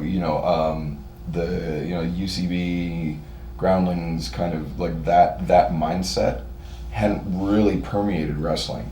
There was guys like that was actually one of the very first things that Cabana and I bonded over, was the fact that we had this mutual interest in basically the indie wrestling in the comedy world. And now, not only are that's become more mainstream and more prevalent, but the other thing is, you see guys that some guys, frankly, who have no business being up on a comedy stage, and doing that. And so it's kind of how there's these weird Venn diagrams that wrestling is in the center of, and you have comedy on one side, and then you have like comic books and movies, or like that sort of stuff, and wrestling is kind of this central thing, but it's like the Venn diagrams keep coming in closer and closer to wrestling. I mean, before they were just barely touching, and now you've got Daniels and Kazarian writing books, writing their own comics, or you've got Punk writing a comic for Marvel, all sorts of stuff. And before, 10 years ago, actually, when we wrestled in Alaska, I remember going to a comic book store with Christopher Daniels, just as guys that were fans of comic books, and really, it was just him, me, and Nova, but Nova didn't want to have anything to do with me after our unfortunate run-in. But, the thing was, so Daniels and I were just browsing through this comic book store in Alaska, and, we were the only two guys that cared about it. Now, if you talk about comics in a wrestling locker room, everybody's got an opinion. That's true. Who came up with the Top Gun Talwar Chipotle promo? Like, there was like a running gag. That was Top Gun. That was him. That was pure him. God, he was funny as shit. Like, he's the Top Gun of today is so different of the Top Gun of years ago. He's a father. He's a husband. He's a lot of things now, and he's really kind of mellowed out. I mean, he's still got a little bit of it in him, but back then he was just so. I think he just felt so repressed because he came from a semi-traditional family. And there's some expectations on him about what his career path was going to be, but he just had wrestling in his heart, and he wanted to kind of just be wrestling. And I remember one of the very first wrestling T-shirts I designed was just a direct ripoff of the original Survival Tobita T-shirt, and it was Survival Talwar, and he was very diehard, and I just had a picture of him, a black and white picture of him putting his fists up. But that was the thing. That's who he was. Is he just was like. He wanted to be in wrestling so bad, and when he first started, he was in terrible shape, so he wore a flight suit to the ring, and he wrestled in his flight suit, and then you realize like, oh wait, I don't have to be in great shape. It could be used to my advantage. It can be part of my gimmick, and so as he kind of grew up around wrestling, he also grew up in wrestling, and refined his comedic and wrestling sensibilities. Here's a random one. Out of all the veterans that you guys have brought in, most of the time built around the Kurt Russell reunion. Are you allowed to say? Yeah, Kurt Russell reunion. Who were like your favorites? Not like who did the best. Who were people that you enjoyed having randomly in the locker room? And don't say Cruel Connection number 2. Damn, those went right off the top of my head. Well, you had Canyon. I did. I enjoyed wrestling Canyon. Canyon's that was during your long title reign too. I think it was my first. I think my first defense was actually in CZW. And that was the first time we met Brian Cage. Yeah. He was Mortis. No, well, he didn't play Mortis on our show. Oh, he didn't. Oh. But he was doing the Mortis. Matt Jackson played him. It was Matt Jackson's debut in PWG. Yeah, that's wow. right. Matt Jackson's debut in PWG was coming out to distract Canyon as Mortis. But yeah, no, that was cool because the Canyon had befriended the Young Bucks and was coming out to do their. This was before the Young Bucks were doing PWG shows. They're doing their own shows. They're doing their own shows out in the high desert, and Canyon was coming out and working their shows. And I was like, well, if Canyon's out here all the time, like I want to wrestle Canyon because Canyon's awesome. And those were the shows that they booked themselves with Marty Jannetty and like all sorts of crazy stuff. Yeah, that was fun. I was actually in the Marty Jannetty match. That was really fun. But yeah, so I mean, for me personally, like, but also like wrestling Jamie Noble in the first Battle of Los Angeles. Oh, that was huge for you. That was big for me. I love Jamie Noble. As far as like the wrestling unions with like the legend. I mean, those shows. To be fair, those shows necessarily those weren't completely booked by PWG. It's not like we were like, yes, we want Rock Riddle and Rock Connection Riddle, of course, and all these guys. We didn't ask for them. It was like, we were kind of given. It's like all right, well, you guys can do a PWG show, but then you also have this, and so it was a challenge to make it a PWG show around those matches, and in some instances it was successful, some instances it wasn't, but they were definitely interesting, and they were fun shows. They were fun. It's always cool to have, like, when we had Finley on the show. Yeah, that was awesome. Guys who are still motivated to work hard. Guys who understand what PWG strives for as a product.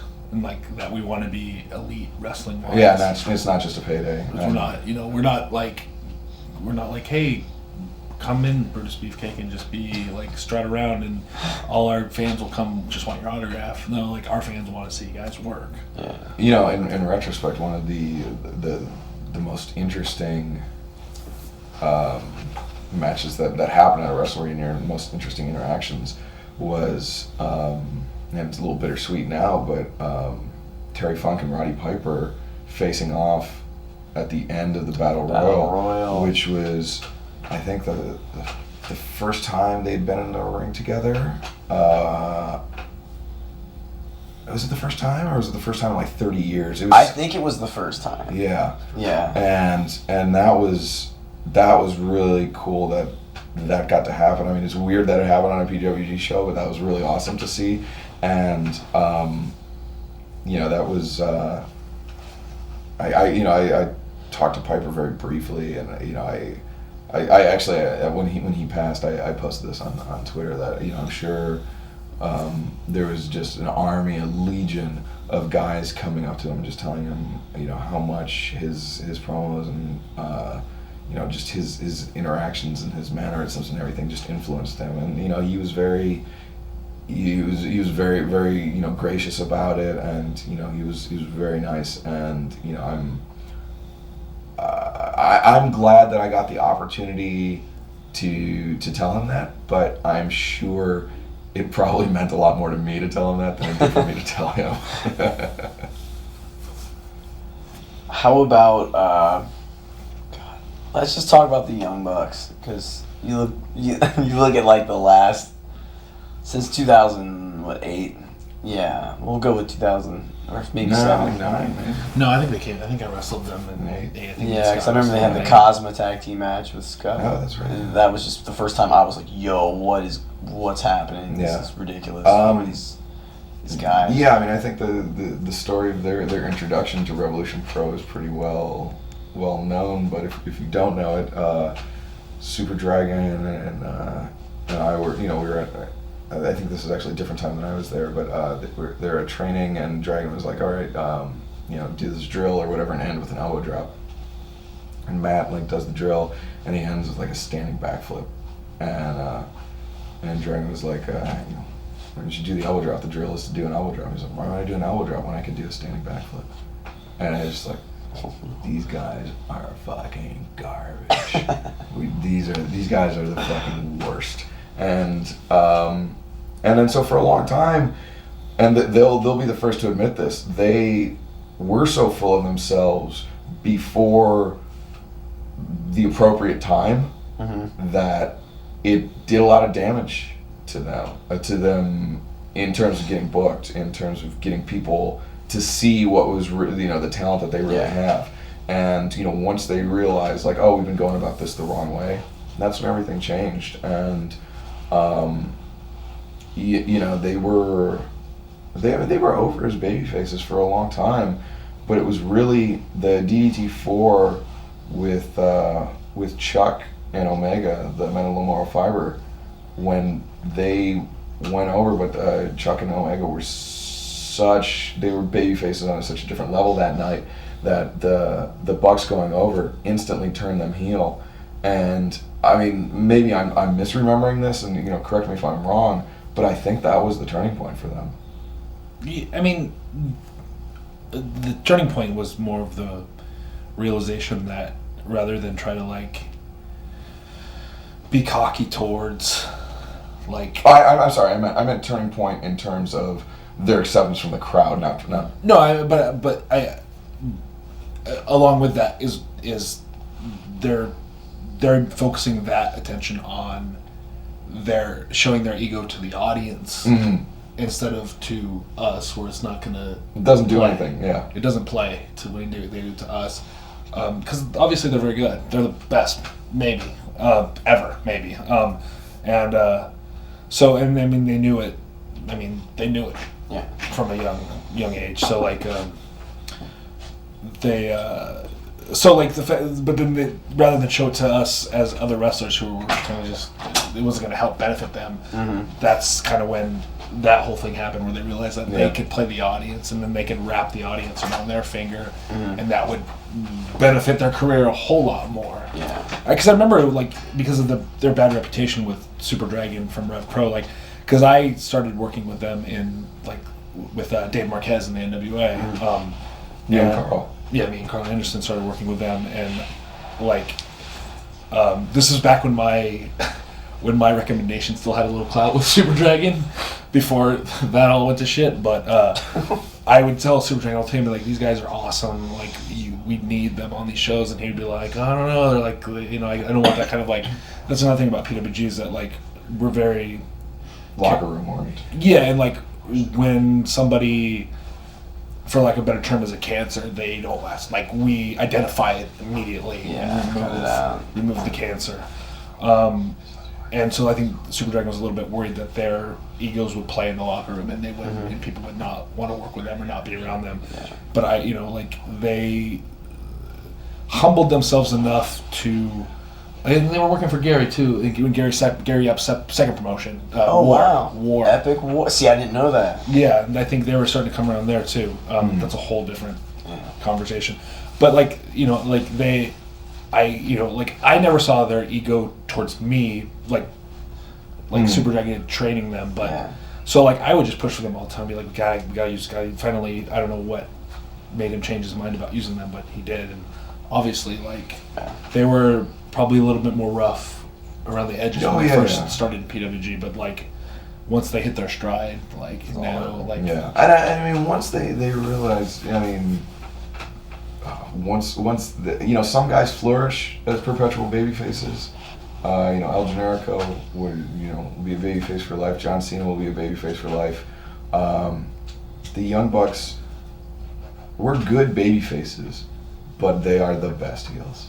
And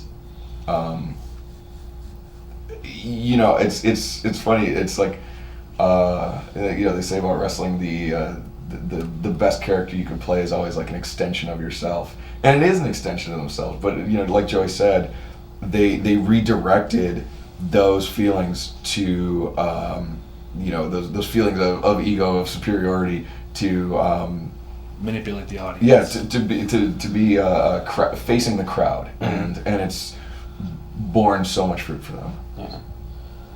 Here's one randomly too. What would you say was either the one person that almost came and did it, or the one match that almost happened and didn't get put together in time? Are there any of those?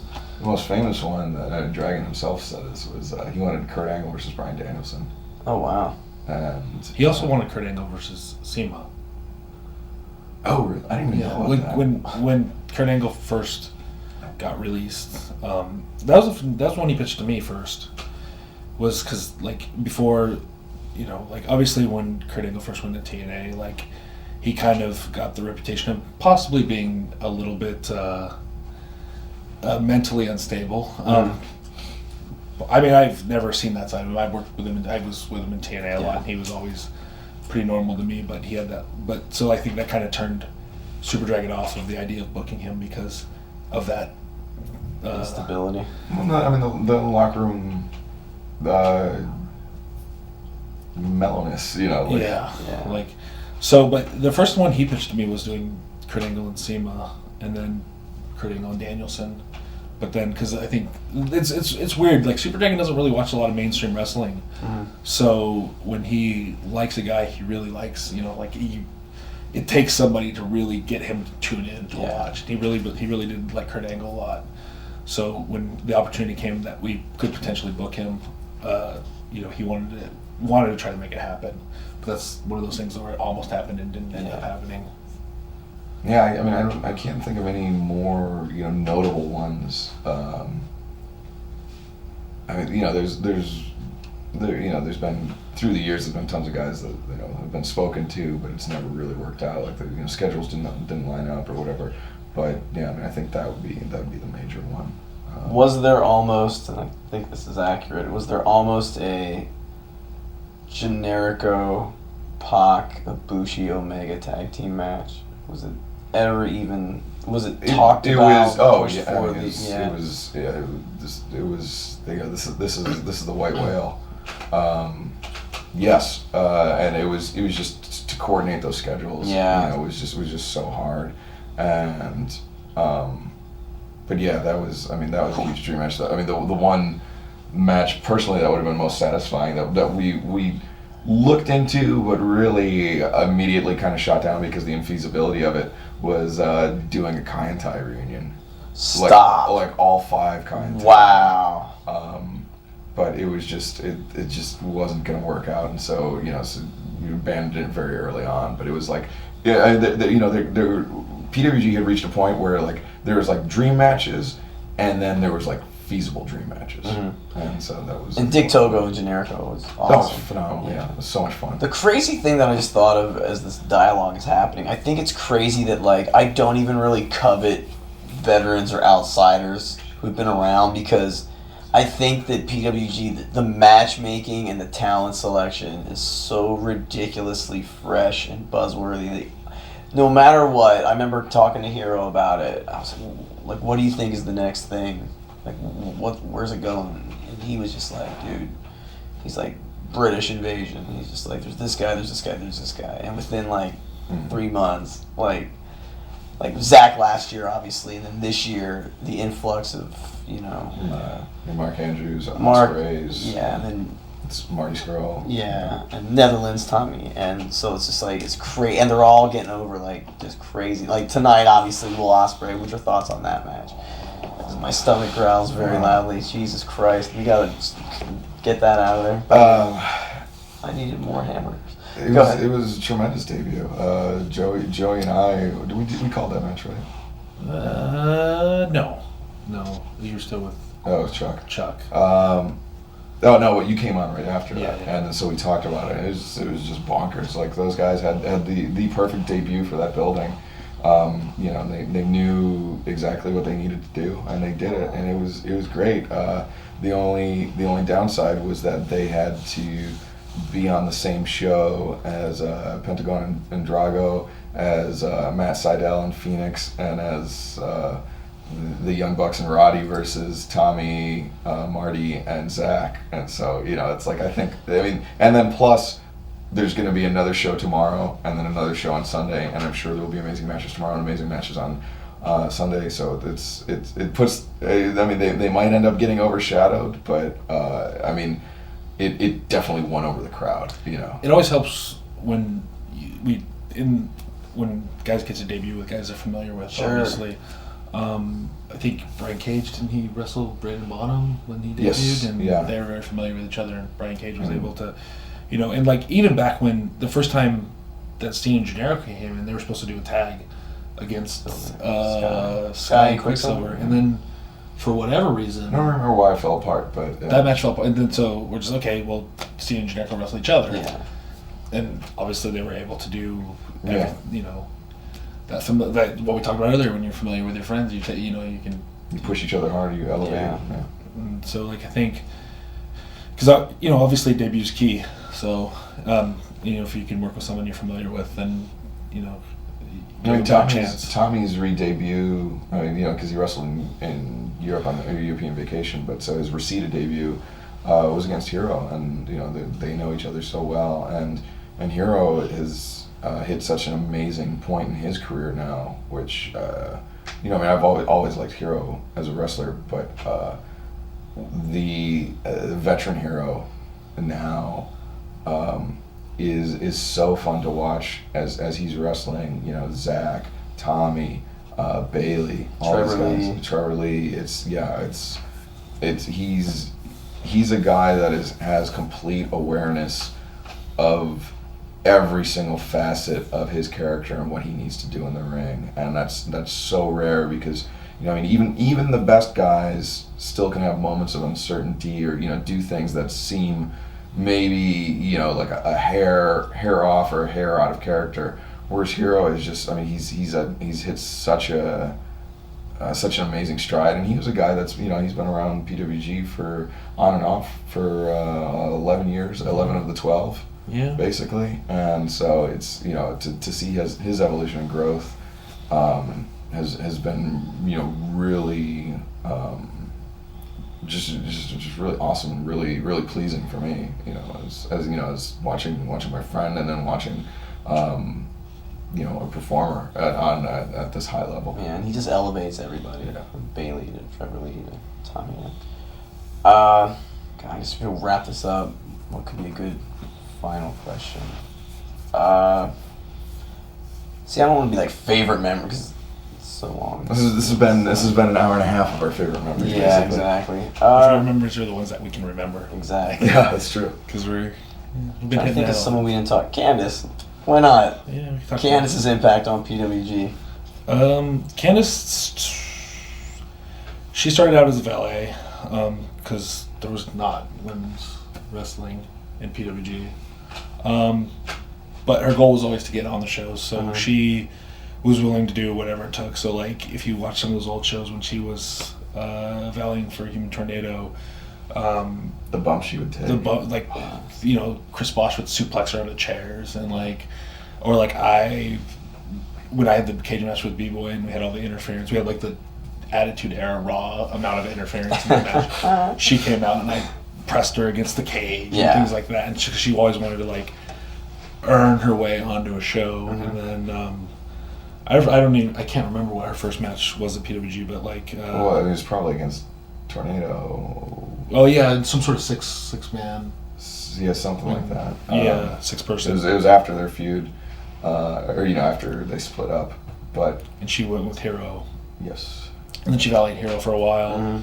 But yeah, she just, you know, like her goal was always to be an active wrestler on PWG. And then when she did get matches, you know, obviously she wrestled a few girls on PWG, and for whatever reason, Mixed results. Yeah, for whatever reason, Super Dragon was never really too happy with the women. So like, but you know, Candace didn't give up. I mean, even when there was periods of time where she would go, you know, 5, 6, 7 shows without, and then like, finally, like whether it was me or Austin Aries or Chuck Taylor, like guys that lend themselves well to doing intergender matches.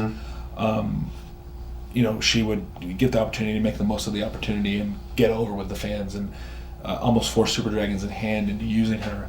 And then by, you know, when I think it was the first formation of the first Mount Rushmore, when they were like, well, we need to beat up a big baby face or whatever, well, let's pick on Candace. And then, but they wanted to make a big deal where they're beating up everybody. And like I had always been like a heel, especially to Candace. I'd always been a heel. We had a rivalry built.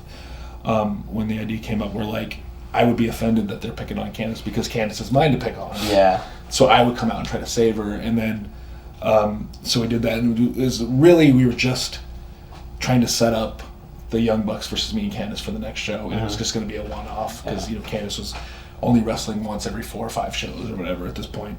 And then when that match got booked, Candace and I kind of brainstormed a little bit, and we said like, well, what if we like get shirts made, and then what if we get matching gear, and then what if we present this complete package so without like, you know, telling them, hey, we have this idea where we just become a regular tag team, where we just kind of let him see it happen rather than tell him that it's going to happen organically. Yeah, and then like when it happened and the crowd responded positively to us, and you know, and like I said, we had the matching gear, we had the T-shirts, we presented a complete idea rather than like, well, we're thinking this, maybe this. We had like, this is already, all you have to do is book it, it's already there. And then, you know, he liked it, and he went with it, and, you know, was able to secure Candace a regular spot on the shows, which is what she strived for since she since she started battling Tornado in 2004. 4 or 5-ish, yeah. 4, whenever, yeah, 4. Yeah, my most recent, not most recent memory, but a recent memory of mine is right around actually the time when World Cute Tag Team started. I was texting with Joey, and Candice was actually considering quitting for a while. I don't know how strongly, but she was considering, because I mean she had a career outside of wrestling, and I texted Joey. I'm like, what is she doing? Why is she why is she throwing away her career to come back to wrestling? And Joey's like, I don't know. I don't want to speak for her. But in retrospect, it's worked out so well, not only for PWG, but for her and for Joey and for I don't mean to ascribe more importance than there might be, or importance that's not actually there. But I think Candice has changed the way people view intergender matches, and that it's acceptable to have intergender matches. And I mean, there are people like Cornette, and there are guys that say that there is no place for this. Why would this guy sell for this little girl? But I mean, that's the thing. And Candice for a while didn't really know what her character was. I think that was probably her biggest setback when she started wrestling in PWG recently. I mean, she knew what she had to do, but wasn't like fully confident. Didn't have a full picture of who Candice LeRae in the ring is. But once she figured that out, it was night and day. And now she knows exactly what she needs to do in an intergender match or in any whatever situation she's dropped in, and she's so good and so smart about it. Yes, she and it's amazing to see that mental growth on her part. And I mean, I guess the parting thought I could give, and this is Super Dragon's motivational technique, is after El Generico left and went back to Mexico, he turned to Candice and said, "You're Generico now. Oh wow! You gotta fill those shoes." And whether it was that, or whether she was just on the precipice and just ready to step up, or him kind of pushing her, she stepped up, and she stepped up so wonderfully. And it's, I mean, ultimate underdog. Yeah, which was Generico's thing. And it's now Candice's thing. Yeah, and she plays that role so well, and it's really. I mean, I imagine much more so for you, having known her longer than I have. But I mean, still having known her for close to 10 years, it's so gratifying for me to see her, be successful. And it's funny because, like, it's not funny. It's just because people see me and her take off or whatever, or her individually take off, and people think like it was a right place, right time thing. But really, she puts a lot of work in.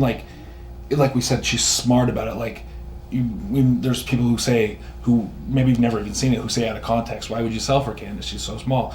But for whatever reason, she does it in a way that makes it believable. Like, you believe in her. And I recently had a guy, a New York promoter, that I talked to, and he said, "You know what? We tried to recreate it. We put this guy with this girl, and we tried to say, hey, they're going to be like," and like it didn't work. Yeah. And he told me, he's like, it failed, it flopped, and he's like, I don't know what you guys are doing to make it work, but it works. And it's like, it's just the way, like Candice doesn't just sit down and wait for her next match to go think of, like, she is constantly thinking of ways that she can do things that are believable, or things that can get the audience behind her, whether they're acts of miraculous strength or not. Like, she finds a way to let the audience get behind her, and like, constantly working at it, constantly going to training, constantly trying to better herself. It isn't something that she just kind of like, well, I fell into right place, right time, and I mean, also she knows how to use her kind of assets. pro wrestling, is farcical. Just, I mean, as something that exists, but there is, the very serious farce, and then there's the kind of humorous farce, and she does such a great job of balancing both of it. Like, I don't think this is the match that we talked about. It's like when you and Candice were champions. It's like how will Candice and Joey ever wrestle Michael Elgin and Brian Cage?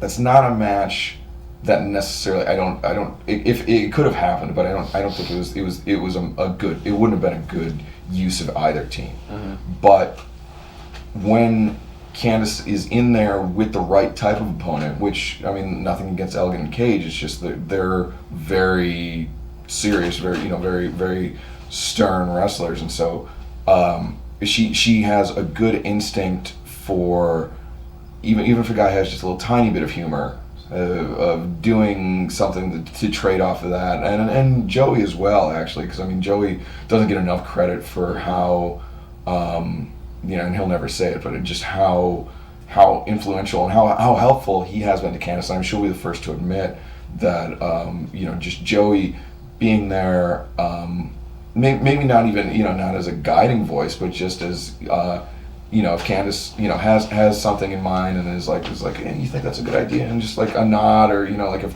Joey signs off on it, she knows that she's headed in the right direction. He just kind of sets her down that path, and I mean, that's Joey's experience, and that experience, his 15 years of wrestling, 15 years of wrestling experience is helping guide Candice down this path, and so her instincts are kind of Joey's instincts in a manner of speaking, and it's really great to to see not only Candice have success with it, but Joey as well. Well, there it is. A fitting ending to our nice, bittersweet ending. Short conversation. Short conversation. This might be 2 DVDs. Is that 2 hours? With felt like it. Excalibur and Joey. Right. Sorry, we totally cut your. Oh, I know. Whatever. Your closing words off. Only fitting. Very good. Thank you, guys. Oh, thank you. I'm sure this is going to get edited down to like 35 minutes. A solid 15. Even though we talked for the last 2 hours. Killing me. Thanks, guys.